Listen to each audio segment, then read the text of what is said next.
Hristos a înviat.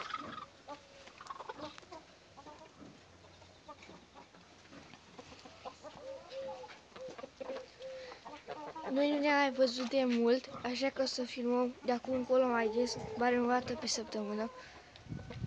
Ai cumpărat puișori.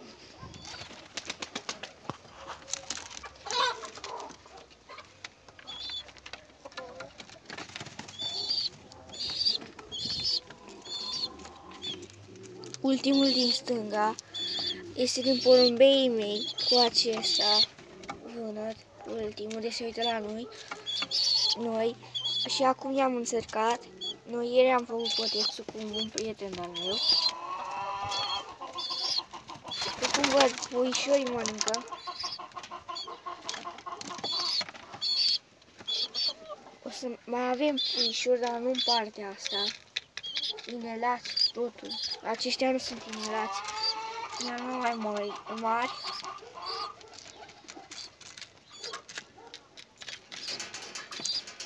Mi-au ieșit și pui de rotați.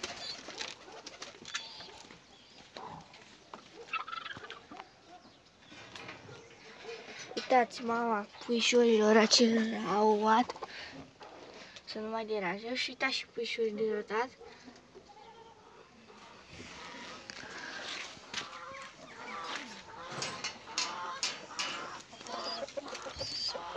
Mănâncă toți, se simt bine. Aceștia văd că stau acolo sus de aseară, eu i-am pus. Uitați și pe moțatul nostru, Ioni se numește.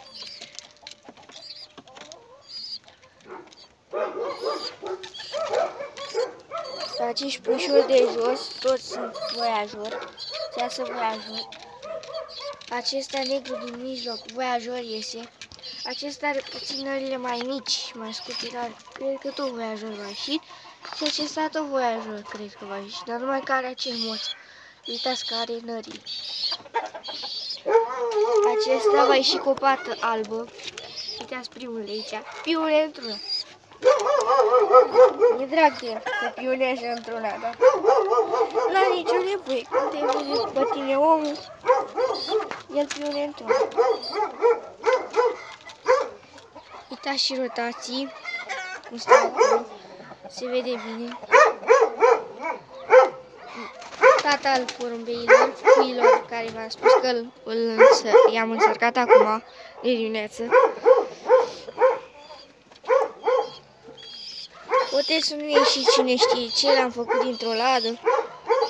Da, ca să stea o lună de zile. O să le facem un potez nou, mai mare, mai frumos, o volieră.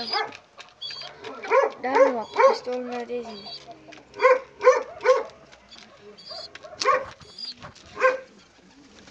Și cam atât cu acest videoclip. O să ne vedem data viitoare, o să filmăm mai des, nu o să mai filmăm mai rar.